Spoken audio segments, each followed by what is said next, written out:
अस्सलाम वालेकुम नाज़रीन, सियासत टीवी के प्राइम टाइम में आप सबका तहदील से इस्तकबाल है। मैं हूं फरजान अहमद। सबसे पहले पेश है प्राइम टाइम की हेडलाइंस। तेलंगाना असम्बली में साल 2025-2026 के लिए बजट पेश कर दिया गया। 3,04 करोड़ रुपए का बजट, अक़लियतों के लिए 3,591 करोड़ रुपए मुख्तस। डिप्टी चीफ मिनिस्टर मल्लू भट्टी ने पेश किया बजट। कांग्रेस अपने इंतखाबी वादों को पूरा करने में नाकाम। रेवंत रेड्डी हुकूमत कमीशन सरकार बन गई, साबिक़ा रियासती वज़ीर KTR का इल्ज़ाम। BRS 10 साल इक़्तिदार पर रही लेकिन पसमानदा तबक़ात के लिए कुछ नहीं किया। कांग्रेस हुकूमत पसमानदा तबक़ात की तरक्की के वादे की पाबंद। तेलंगाना कांग्रेस सदर महेश कुमार गौड़ का दावा। हिंद निजात खातून खल अब्बास सुनीता विलियम्स और 3 दीगर बहिफाजत फ्लोरिडा पहुँच गए। कामयाब खलाई सफ़र के बाद हुई वापसी। इलेक्शन कमीशन के नए फैसले से गरीब और महरूम तबक़ात के अफराद को आधार लिंक करने में हो सकती है मुश्किलात। वोटर शनाख्ती कार्ड को आधार से जोड़ने के फैसले पर राहुल गांधी का रद्द-ए-अमल। और ज़ालिमों काबिज़ इस्राएली फ़ौज ने गज़ा पट्टी पर अपनी खूनी जारहियत आज भी जारी रखी। बेघर अफराद के घरों और खैमों पर बमबारी, 17 फ़लस्तीनी शहीद और मुतअद्दिद दीगर ज़ख्मी। हेडलाइंस आपने देखी और पेश खबरों की तफसीलात शुरुआत करेंगे बड़ी खबरों से। तेलंगाना के डिप्टी चीफ मिनिस्टर भट्टी विक्रमार्क ने आज तेलंगाना में असम्बली में साल 2025-2026 के लिए बजट पेश कर दिया। 3,04 करोड़ रुपए का बजट पेश किया गया है, जिसमें अक़लियतों के लिए 3,591 करोड़ रुपए मुख्तस किए गए हैं। असम्बली में चीफ मिनिस्टर रेवंत रेड्डी और दीगर अरकान की मौजूदगी में ये बजट पेश हुआ है। లౌకిక విలువలను స్ఫూర్తిగా నమ్మిన కాంగ్రెస్ ప్రభుత్వం కుల మత భేదం లేకుండా అన్ని సామాజిక వర్గాల అభ్యున్నతికి వనరుల పంపకం జరగాలని, తద్వారా సమాజంలో అసమానతలు లేని వ్యవస్థ స్థాపన లక్ష్యంగా ఈ బడ్జెట్ ని రూపొందించాం. 2025-26 బడ్జెట్ అంచనాలు 2025-26 ఆర్థిక సంవత్సరానికి మొత్తం వ్యయం 3,04,965 కోట్లు.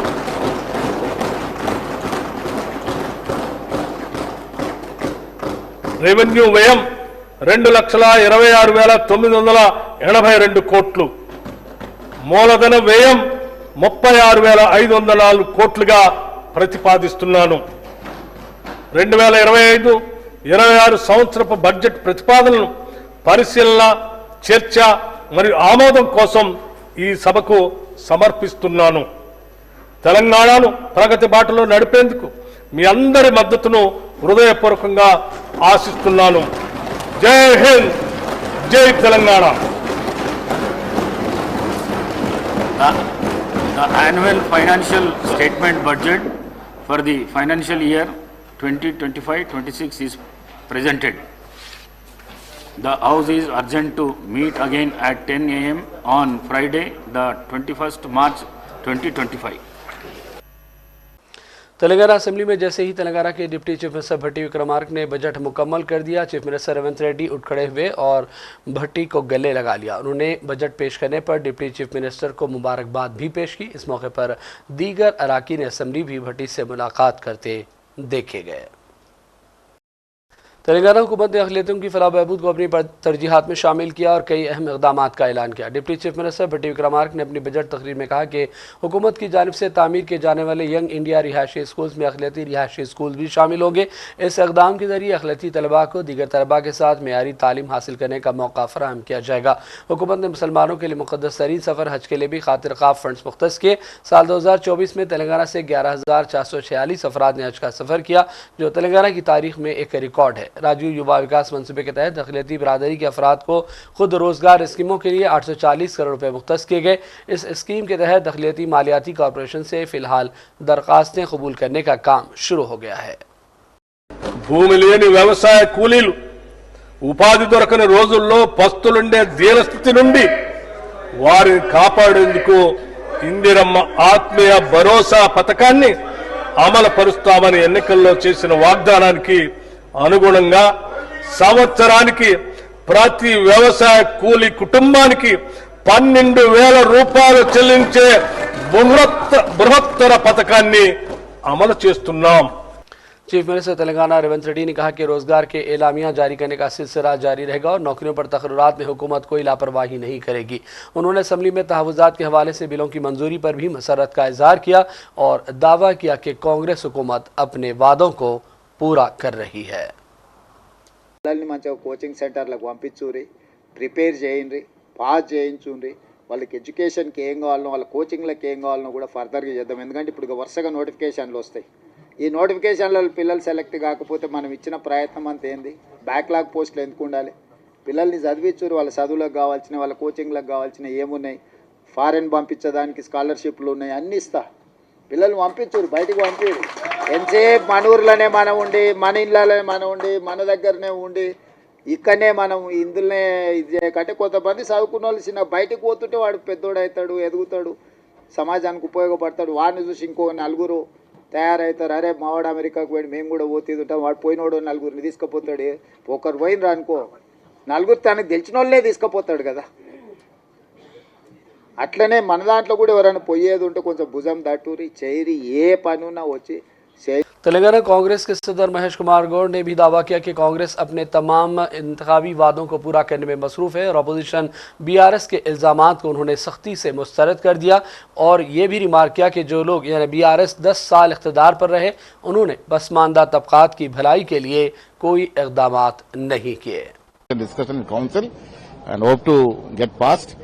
We'll definitely go and demand the union government to overcome the ceiling cap of 50%. Has already been overcome by EBC reservation. Now it is an established fact in Telangana that OBCs are 56% in Telangana. It's an official document, scientifically proved by the caste census. So now we have a cause to ask for the releasing of ceiling cap, and we'll definitely overcome that. Sir, why 42% reservation? Why not give 56% reservation? Say, now see, those people who have done nothing to BCs for the last 10 years rule of BRS are talking about BCs. What right they have to talk about BCs when they have done nothing to the BCs for the last 10 years? It is a 42% is a promise given by us in Kamareddy declaration. I am the man who presented the declaration. So 42% is a promise. As of now, we are going to give 40% reservation. रियासती वज़ीर D Shridhar बाबू ने कहा कि अब ball मरकजी हुकूमत के court में है, वो तय करे कि क्या वो पसमानदा तबकात के तहफ़्फ़ुज़ात के हवाले से संजीदा है या नहीं। हमने अपनी जिम्मेदारी पूरी की है और असम्बली में रिजर्वेशन बिल को पास करवा दिया है। Bill was passed in the assembly and today it's also being discussed in the council. How do you react to this? No, this is a historical act which has been passed by the Legislative Assembly of Telangana. You know, it's a commitment by the Congress party and it's a commitment by our leader Rahul ji in regarding to the OBCs to put forward their claim in terms of the resource allocation, in terms of all the resources which are available in India as per their census. As committed by Rahul ji, our government under the leadership of Revanth Reddy Garu and also our PCC President Mahesh Kumar Gaud, we have taken it very seriously and a very scientific census has been done. I mean to say, scientific work has been done in terms of ascertaining the data and which has been analyzed, and keeping that in view, we have got in an act of providing 42% reservation. And I demand and I seek the BJP's central government intervention in terms of OBC reservation and see that the constitution be amendment, and whatever the steps has been taken by enacting a law over here has to have a legal statute for it. And now the ball remains in the central government's court now. Are they seriously committed for OBCs? If they are committed for OBCs, they have to make an enactment and they have to make an amendment to the constitution and see that whatever the Telangana government has brought in a legislation has to be implemented. So it all depends upon the commitment of the BJP now. साबिक़ रियासती वज़ीर KTR ने budget को अधूरा करार दिया और इल्ज़ामात लगाए कि कांग्रेस अपने इंतखाबी वादों को पूरा करने में नाकाम साबित हुई। रेवंत रेड्डी हुकूमत कमीशन सरकार बनी हुई है। उन्होंने मीडिया से बातचीत में हुकूमत पर इल्ज़ामात लगाए। किसानों और अवाम और ख़वातीन से नाइंसाफ़ी के भी उन्होंने इस मौके पर इल्ज़ाम आयद किए। वक्त यहाँ के बालाजी तिरुमला दर्शन करने जाते हैं तो वहाँ गोविंदा गोविंदा करके बोलते हैं। आज यही लग रहा है कि ये बजट देखने के बाद 6 गारंटी और 420 वादे जो इन्होंने किए उन सबका आज गोविंदा गोविंदा कर दिया, दफना दिया और खत्म कर दिया।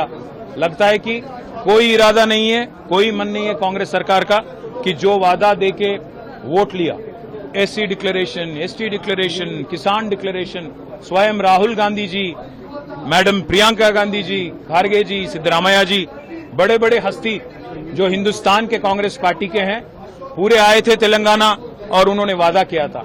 आज दूसरी बजट कांग्रेस पार्टी की देखने के बाद यही समझ आया कि हर किसी के साथ उन्होंने धोखा किया। वादा किया गया था कि 100 दिन के अंदर अंदर 6 गारंटी अमल हो जाएंगे, हर महिला को तेलंगाना में 2500 रुपया पर महीना दिया जाएगा। आज तक एक भी महिला को 500 दिन होने को आए, एक भी महिला को 5 रुपया तक नहीं मिला। साथ ही साथ युवाओं को राहुल गांधी जी ने स्वयं बोला था कि 2 लाख एम्प्लॉयमेंट, 2 लाख नौकरी पहले ही साल में देंगे। अब 15 महीना हो गया, आज तक 15,000 भी नौकरी नहीं दे पाई कांग्रेस की गवर्नमेंट। साथ ही साथ तेलंगाना के जितने हमारे एम्प्लॉईज हैं, गवर्नमेंट एम्प्लॉईज हैं, उनके साथ भी धोखा दिया गया। 73% हाइक हमारी केसीआर गवर्नमेंट ने 10 साल में उनके वेजेस में दिया। आज कांग्रेस गवर्नमेंट ने वादा किया था, कांग्रेस पार्टी ने वादा किया था कि उनको डीए दिया जाएगा, पीआरसी दिया जाएगा, उसका कम से कम आज मेंशन तक नहीं किया गया। आरटीसी वर्कर्स के साथ भी धोखा। साथ ही साथ अगर आप देखेंगे बड़े बड़े तादाद में, बड़ी संख्या में कॉरपोरेशन बनाए गए बैकवर्ड क्लासेस के लिए। आज एक कॉरपोरेशन के लिए भी एलोकेशन नहीं दिया। पूरी तरह से हर किसी को चीट करने वाली बजट, हर किसी के साथ धोखा और गद्दारी करने वाली बजट। और खास हमारे किसान भाई जो हैं, सबसे हैरान की बात तो ये है, यही गवर्नमेंट कहती है स्टेट लेवल बैंकर्स कमेटी में कि पूरी तरह से लोन वेवर करने के लिए करीब 50,000 करोड़ चाहिए। बाद में बात आता है मुख्यमंत्री के जरिए कि 40,000 बस हो जाएगा। फिर कैबिनेट की बारी आती है तो 31,000 करोड़ बन जाता है, 9,000 करोड़ उड़ जाता है। फिर बाद में असेंबली में पिछली बार जब आए थे उन्होंने कहा 26,000 करोड़। आज बताया जाता है कि 20,000 करोड़ खर्च किए और लोन वेवर तमाम कर दिए। तो ये कहां की बजट है जहां 50,000 से 20,000 काट के आज हर किसी को गुमराह करने की, हर किसी को फिर एक बार धोखा देने की कोशिश कांग्रेस की हुकूमत कर रही है। इसको हम पूरी तरह से अपोज करेंगे, इसको पूरी तरह से एक्सपोज करेंगे, जनता में जाएंगे और हर किसी के साथ जिनके साथ आज गद्दारी किया गया, चाहे वो स्टूडेंट हो, अनएम्प्लॉयड हो, एम्प्लॉयड हो, महिला हो, किसान हो, एससी एसटी हो, हर किसी के साथ जो गद्दारी की गई इसको हम एक्सपोज करेंगे और भी जोरों शोर से will take to the streets and expose this government. 3 lakh crore और 40% का बोल रहे हैं। वही तो कह रहा हूँ, the state is not bankrupt, the chief minister is bankrupt, his team is bankrupt. You know, when Telangana was BRS MLC Kavitha ने बीसी रिजर्वेशन बिल पर दोहरे म्यार का इल्ज़ाम लगाते हुए कांग्रेस पार्टी पर तनकीदें की। उन्होंने कहा कि पसमानदा तबकात के साथ नाइंसाफ़ी की सबसे बड़ी जिम्मेदार कांग्रेस है। वो तेलंगाना कानून साज काउंसिल में बीसी रिजर्वेशन बिल पर इजहार ख्याल कर रही थी। कविता ने कहा कि कांग्रेस पार्टी ने हमेशा बीसीज को नज़रअंदाज किया। उन्होंने वाज़ेह किया कि कांग्रेस पार्टी ने कामारेड्डी डिक्लेरेशन में पसमानदा तबकात को 42% रिजर्वेशन देने का जो वादा किया उसकी बुनियादें क्या हैं, इस पर वजाहत आनी चाहिए। See, Telangana is a place which is blessed with abundant water resources, and we in BRS has harnessed those water resources. We built the world's largest lift irrigation scheme. There is no way Telangana can be pushed into drought, because in the 10 years of BRS rule, in the middle of the summer, all our villages had full water, all our farmers were very happy, and we produced more paddy during the summer. Now this government, because they are not able to manage the water, they are not able to manage the resources, they are not able to prevent the water that is being diverted to Andhra by Chandrababu Naidu. Our farmers as a result are suffering, and very silly it is of the Chief Minister and the government to blame the weather. They are saying there is too much sun, what can we do? But this is Telangana climate, and during this climate also, with last 10 years we managed and gave water to the farmers, and this government is utterly failing in that. So we are demanding that the Chief Minister pay attention to the situation on the ground and help the farmers of Telangana. Thank you. Expect from the budget that is going to be presented today? Well, let us see. I don't expect any miracles, but let us see. Just in 2 hours we'll get the result. Thank you. Telangana हुकूमत और McDonald company के दरमियान याददाश्त मुफाहमत पर दस्तखत हुई। रियासत में मैकडोनाल्ड कंपनी का ग्लोबल दफ्तर कायम होगा और इस सरमाकारी के जरिए हज़ारों नौजवानों को नौकरियां फराहम की जाएंगी। कंपनी के वफद ने चीफ मिनिस्टर रेवंत रेड्डी से मुलाकात की और अपनी कंपनी की तोसी से मुताल्लिक तफसीली तौर पर वाकिफ करवाया। शहर हैदराबाद के परपरी इलाके में एक हादसा उस वक्त पेश आया जब फायर इंजन एक 2 व्हीलर गाड़ी से टकरा गया। इस वाक़े के नतीजे में बाइक पर सवार एक लेडी मुस्लिम डॉक्टर की मौत वाक़ई हो गई और उसी के साथ ही डॉक्टर शदीद जख्मी हो गई। इस हादसे के फौरी बाद हुजूम जमा हो गया और राजेंद्र नगर पुलिस मौके पर पहुंच गई और खातून डॉक्टर की लाश को पोस्टमार्टम के लिए उस्मानिया हॉस्पिटल मुंतकिल कर दिया गया। पुलिस ने इस सिलसिले में एक मुकदमा दर्ज करते हुए तहकीकात का आगाज़ कर दिया है।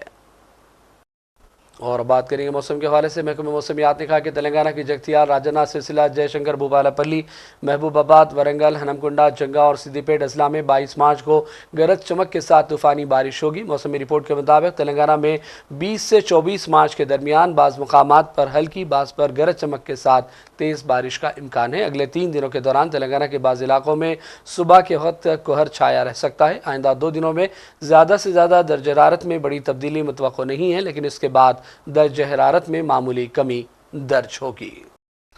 और अब आइए बढ़ते हैं चंद अहम कौमी और आलमी खबरों की जानिब। इलेक्शन कमीशन ने ऐलान किया है कि वोटर शनाख्ती कार्ड को आधार से जोड़ा जाएगा। इस सिलसिले में तकनीकी इस्लाह मशवरा भी जारी है। अब इस मामले में कांग्रेस का भी रद्दअमल सामने आया। कांग्रेस पार्टी ने कहा कि किसी को भी वोट देने के हक से महरूम न करने के लिए उठाए जाने वाले सिक्योरिटी इकदाम का पार्टी खैर मकदम करती है, लेकिन राहुल ने कुछ फिक्रमंदी का भी इजहार किया और सोशल मीडिया प्लेटफॉर्म एक्स पर राहुल ने पोस्ट में लिखा कि इलेक्शन कमीशन के इस फैसले से सबसे ज़्यादा गरीब और महरूम तबकात के अफराद को आधार लिंक करने में मुश्किलात हो सकती हैं। इलेक्शन कमीशन को ये बात यकीनी बनाना चाहिए कि कोई भी हिंदुस्तानी अपने वोट देने के हक से महरूम न रहे और राजदारी से मुताल्लिक़ फ़िक्र का हल भी तलाश करना चाहिए। National aeronautics and space administration के स्पेस एक्सक्रू बशमुल हिंदजाद खातून खलाबाज सुनीता विलियम्स और 3 दीगर ने बैनुल-अक़वामी खलाई स्टेशन का सफ़र मुकम्मल कर लिया और फ्लोरिडा के साहिल पर स्पेस एक्स ड्रैगन खलाई जहाज़ में बहिफाजत उतर आए। स्पेस एक्स के रिकवरी जहाज़ों पर सवार टीमों ने खलाई जहाज़ का खैर मकदम किया। नासा के कायम मुकाम एडमिनिस्ट्रेटर जैन पेट्रो ने कहा कि हम सुनीता और दीगर अपने तवील मिशन के मेहमानों का इस्तकबाल करते हुए और वतन वापसी पर खुश हैं। और बात करेंगे फ़लस्तीन के हवाले से। एक मरतबा फिर ज़ालिम काबिल इसराइली फ़ौज ने गज़ा पट्टी पर हमले जारी रखे और बेघर अफराद के घरों और खैमों पर बदतरीन बमबारी की गई, जिसकी वजह से सिर्फ आज 17 फ़लस्तीनी शहीद हो गए और मुतादिद दीगर ज़ख्मी हुए। गज़ा शहर के जुनूब में काबिल फ़ौज ने एक मकान पर बमबारी की जिसमें अल-हतब ख़ानदान के 4 अफराद की शहादत की इत्तला है, जबकि जुनूबी गज़ा पट्टी के 4 खैमों पर बमबारी की गई जिसमें 10 अफराद शहीद हुए। खान इस इलाके में शहीद होने वालों में अलहमदी ख़ानदान से ताल्लुक़ रखने वाला एक बच्चा और एक हामिला खातून भी शहीदों में शामिल है। शहर के मगरिब में बेघर होने वाले एक टेंट हाउस पर इसराइली तैयारों ने बमबारी कर दी, जिसमें कई शहरी जख्मी हुए। याद रहे कि जालिम फौज ने मंगल को भी सुबह सवेरे गजा पर जारहियत जारी रखी थी और हमले किए, जिसमें अब तक करीब 450 शहरी शहीद हो गए जबकि सैकड़ों दीगर जख्मी हुए हैं। और इस दौरान इसराइली वज़ीर-ए-आज़म नेतन्याहू ने एक सख्त बयान जारी किया और कहा कि गज़ा पट्टी में फ़िज़ाई हमले अभी सिर्फ आगाज़ है और जंगबंदी की कोई भी बातचीत हमले जारी रहने के दौरान ही होगी। नेतन्याहू ने धमकी दी और कहा कि इसराइल उस वक्त तक हमले जारी रखेगा जब तक वो अपने तमाम जंगी अहदाफ हासिल नहीं करता। इनमें हमास की मुकम्मल तबाही और उसके ज़ेर कब्ज़ा तमाम यरगमालियों की महफूज वापसी को यकीनी बनाना शामिल है। नेतन्याहू ने कहा कि हमास की जानिब से पहले रिहा किए गए यरगमालियों से वाज़ेह कर दिया है कि इनकी रिहाई को यकीनी बनाने के लिए फ़ौजी दबाव जरूरी है। Hamas refused offer after offer to release our hostages. In the past 2 weeks, Israel did not initiate any military action in the hope that Hamas would change course. Well, that didn't happen. While Israel accepted the offer of President Trump's special envoy, Steve Witkoff, Hamas flatly refused to do so. And this is why I authorized yesterday the renewal of military action against Hamas. Israel does not target Palestinian civilians. We target Hamas terrorists. And when these terrorists embed themselves in civilian areas, when they use civilians as human shields, They're the ones who are responsible for all unintended casualties. Palestinian civilians should avoid any contact with Hamas terrorists. And I call on the people of Gaza, get out of harm's way, move to safer areas. Because every civilian casualty is a tragedy. And every civilian casualty is the fault of Hamas. I thank President Trump for his unwavering support for Israel. Our alliance with the United States has never been stronger. To those who criticize Israel, I ask, what would you do if terrorists murdered and kidnapped your children? You would do what we are doing. In the face of pure evil, free societies have no choice but to fight. Israel will fight, and Israel will win. We will bring our people home, and we will destroy Hamas. We will not relent until we achieve all these vital goals. And we will not rest until we give our country a future of peace, prosperity, and hope. और आखिर में headlines पर डालेंगे एक और नजर।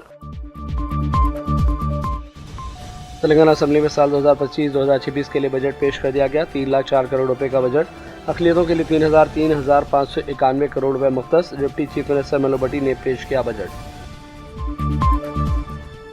कांग्रेस अपने इंतखाबी वादों को पूरा करने में नाकाम, रेवंत रेड्डी हुकूमत कमीशन सरकार बन गई, साबिक़ा रियासती वज़ीर KTR का इल्ज़ाम।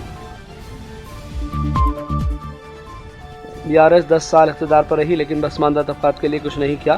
कांग्रेस हुकूमत पसमानदा तबक़ात की तरक्की के वादे की पाबंद, तेलंगाना कांग्रेस सदर महेश कुमार गौड़ का दावा। हिंद निजात खातून खला अब्बास सुनीता विलियम्स और 3 दीगर बहिफाजत फ्लोरिडा पहुंच गए। कामयाब खलाई सफर के बाद हुई वापसी। इलेक्शन कमीशन के नए फैसले से गरीब और महरूम तबक़ात के अफराद को आधार लिंक करने में हो सकती है मुश्किलात। वोटर शनाख्ती कार्ड को आधार से जोड़ने के फैसले पर राहुल गांधी का रद्द-ए-अमल। और ज़ालिमों काबिज इसराइली फ़ौज ने गज़ा पट्टी पर अपनी खूनी जारहियत आज भी जारी रखी। बेघर अफराद के घरों और खैमों पर बमबारी, 17 फ़लस्तीनी शहीद और मुतअद्दिद दीगर ज़ख्मी। प्राइम टाइम का सिलसिला फ़िलहाल यही ख़त्म करते हैं। मोहम्मद फरजान अहमद को पूरी टीम के साथ इजाज़त दें। देखते रहिए सियासत TV। अल्लाह हाफ़िज़।